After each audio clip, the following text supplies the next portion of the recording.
Hello everyone. Welcome back to Cabot Crafts and Simple Living. And I have actually changed the name of my YouTube channel because in the future I'm going to probably do a few things that might not be crafts. My husband and I have been talking about revamping the YouTube channel, and y'all know I do devotionals sometimes and I do crafts sometimes, and I might even do some of the he likes to garden. We might show some of that.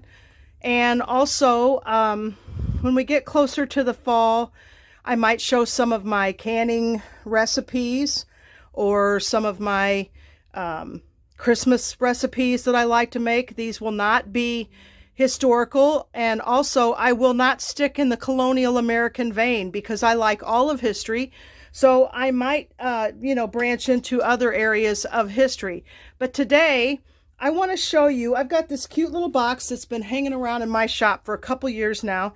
It was made by White House Creations in Bernie, Missouri. This is just a little chest. And you can see it's got little bun feet. Just a very simple chest. And these are actually drawer pulls. So you can make your own little box, or you can buy a little box and put these simple wooden drawer pulls that you can get at hardware stores or Hobby Lobby or places that sell drawer pulls, and they have usually a screw in the top and you can just screw them right into the bottom. And I thought today we would talk about Rufus Porter. He was an itinerant stenciler in early America, mostly in the early 1800s. And some of you that are older, and that's some putty that I put into a bad spot there so that we have a smooth spot, and I've already sanded it.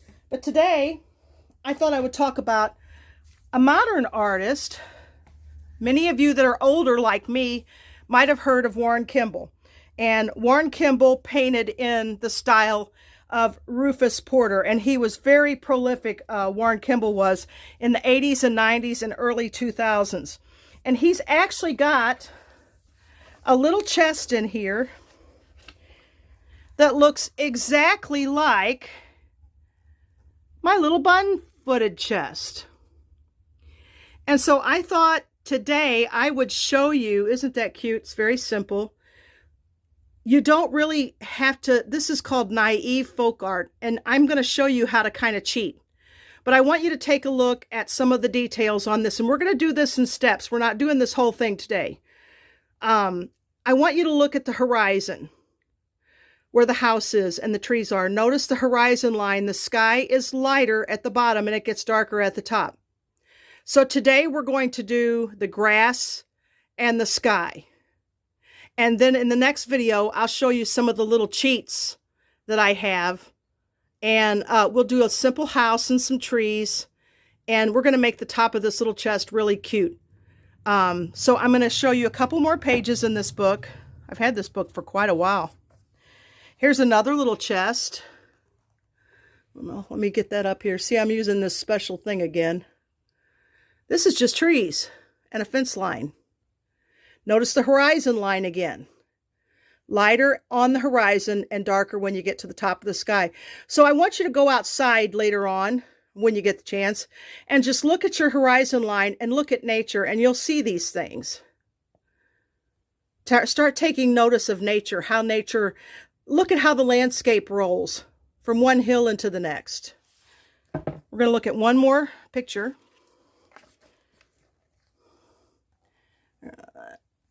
Very simple little houses. And see how one hill rolls into another hill. I'm going to show you how to do that. And then very simple twiggy trees with bushy tops. And some little happy clouds, as Bob Ross would say. So this is American folk art. So we're going to do this on the top. And if you all want to see this book, you can, so you maybe can get it off of Amazon. This is Warren Kimball, American folk artist, his life, his art and collections, with inspirations and patterns for creative American folk crafts. So this is a very cute book, even anyway, if you don't want to. And in the back is a few patterns. There's like, let me get to there's a penny rug. Imagine that. Look at that. There's a penny rug. And there it is. And then there's the pattern pieces. And then here's a fruit basket wall hanging. And this is all for wool, just like I showed you in my last videos. There's rug hooking. And they show you how to do that. Very nice book. So if you want to get that on Amazon, you certainly can, I think, still. So today we're just going to be using a couple of big thick brushes. Of course, some water. I've got just a jar of water. You're going to need a paper towel. My paper towel's already been used. And some very simple colors. Look at my nasty palette. And I've got white paint. This is just acrylic paint. And I use all different brands, whatever strikes my fancy. This is Folk Art Light Periwinkle. And then for the grass, I'm using English Ivy. Hopefully I've got enough of that. I might not. I might have to have another green at the ready.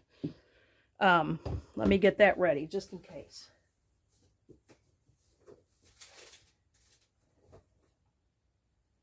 Oh, here's a more full one. English Ivy. See, these are all different brands. So we're going to start with, we're going to do the sky first. And what I'm going to do is I'm going to bring my horizon, I'm going to bring my sky down pretty low. And you're going to go over it with your green anyway a little bit. So I'm going to do a lot of white. I'm just going to stick it anywhere. A lot of white. And this is all dry. A lot of blue. Oh, we have a bubble.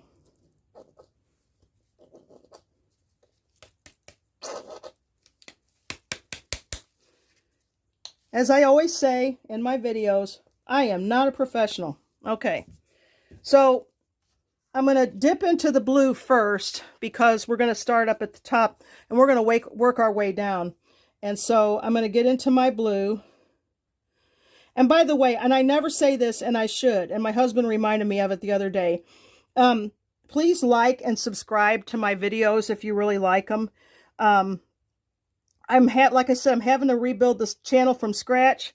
So if you really, really like these, and share them with your friends. So we're just, and I've sanded this really well because this was already a painted little box. So you can go to the thrift store and get something. And we're going to start at the top because we're going to start dark, remember, and work our way back down. And I'm going to sand the edges again. And we're going to work fast because we want our paint to kind of stay wet.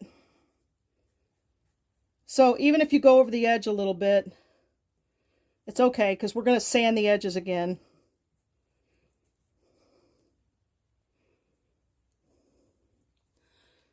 I'll try to keep that out of the way so you can see what I'm doing. And like I said, I'm going to go down pretty low. So I'm covering this whole thing almost. I'd say that's 3/4 of the way down. And I might even, and I'm being really sloppy, as you can see. I mean, I'm just not really taking any care. And I'm going to use almost all of this blue paint on up. Oops, we have a piece of dried paint in there. Okay. Get out of there. I'm just going to slap it all on there, much as we can. And I'm not going to clean my brush. And we're going to go down to the bottom and get some of this white. And we're going to go down here. And we're going to put this white on.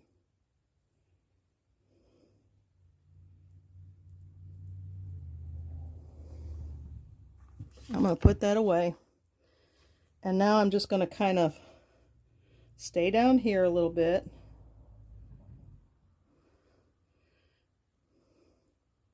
And just work my way up. This is acrylic. This is just acrylic craft paint. And you can kind of see it already looks like sky. Kind of wavy clouds maybe. And just go up into that dark. And if you got too light up there, and you can scrape some of that off and go back into your dark and just go back up there and hit your dark again.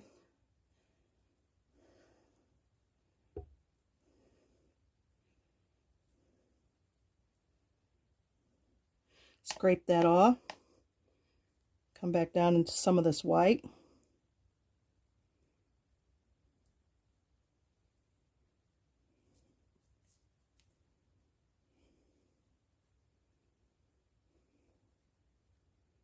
And just blend it in.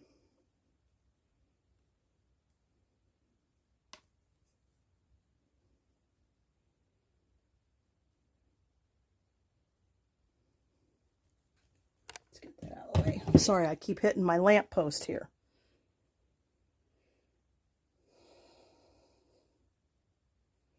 And we have a happy little sky.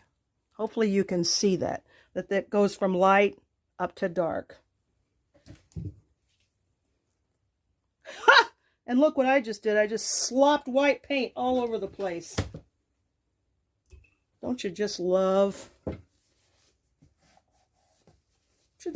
live video?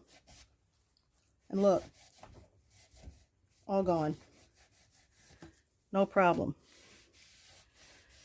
So then we're going to let that dry a minute. And I'm going to get my English ivy. And I'm going to get that ready. And I'm going to squirt that.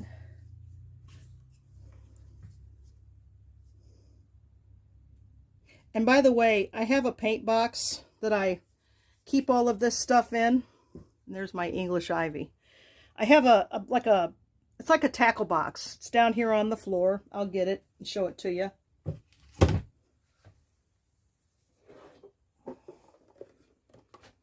I store all of my paints upside down. So that whenever you go to squirt your paint, when I'm painting, I store my paint. I just leave them on the table upside down. So then whenever you go to squirt your paint, it's always ready to go. And that's good. That's a good thing. So what'd I do with my other brush? So now I'm going to go into my English ivy. I can still see it's just a little bit wet, but I'm going to give it a whirl. I really do feel like Bob Ross. This is funny. I'm going to put some happy grass down here on the bottom. I'll start down here on the bottom where it's completely dry. And this is already a green box, and I'm putting green paint on here, so you might not be able to see it, but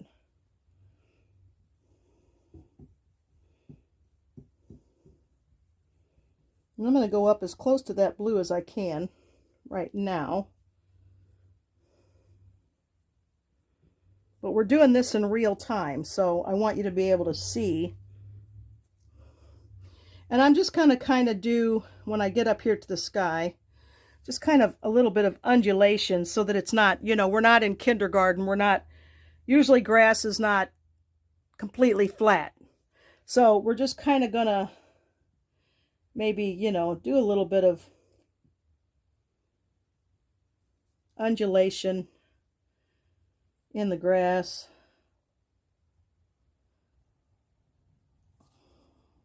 And of course you can see where I hit the blue and it's still wet. But it's okay because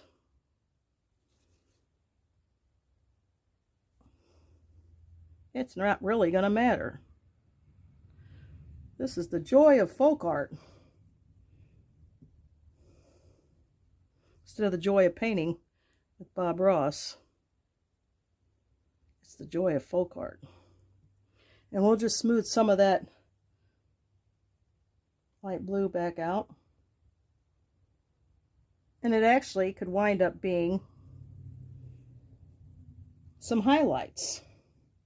And I'm going to show you how to do highlights in the next video. But anyway, you can see you've got a little bit of natural looking undulation. And then I thought the next thing I might do, because I've got so much white over here still yet, is I might show you how to put a few little clouds in the sky, and they will kind of be in the background. So we're just going to take, and you can take any kind of a scrubby brush. This is just a, you can even get like a little, you know, a yucky brush that's kind of, and I'm just patting some of that on the side. And we're just going to go in and just kind of, oh, there's a string on it. It's always something, isn't it? Where'd that come from? So anyway, I'm just going to, and you know, clouds kind of just, you know, flatten out at the bottom. And I'm just going to pat another one somewhere up here.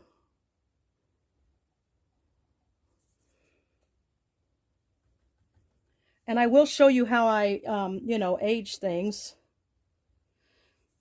It doesn't have to be, we don't have to have a lot of clouds. And then we're going to take another brush. Let me find another brush. We could even take like a dry spouncer and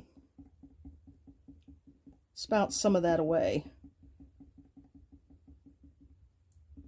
Or if you have a tissue,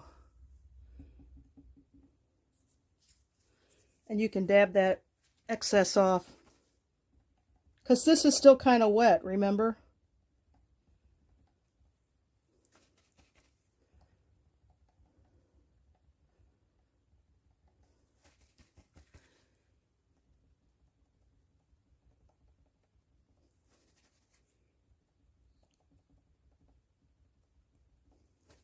And there you go.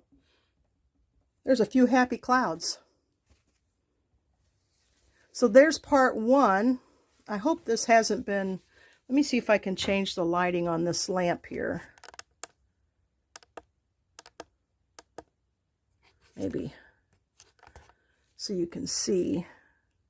There's a little bit of a glare on there. But hopefully you can see these over here really good.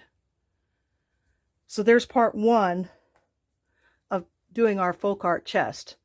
So you can do this on just an old board. If you have an old board at home and you want to do this on an old board, you can certainly do that. You can do it on an old paddle. You can do it on canvas. You know, if you can go to the hobby store and get canvas and make your own canvas painting. But this is going to turn out really, really cute, very folk arty. We will antique it. I'll show you how I antique things. Like somebody said, oh, I want to see how you antique the signs. So I'm going to antique this just like I would my signs. And you'll get to see that. So I hope you enjoyed this. Thanks for watching. Remember to like and subscribe. And I'm going to take a picture for the thumbnail of this of a giant fire screen that I painted in this manner for the thumbnail for the title of this video series, how to do Rufus Porter style folk art painting. So thanks for watching, everybody, and God bless and have a great day. Bye-bye.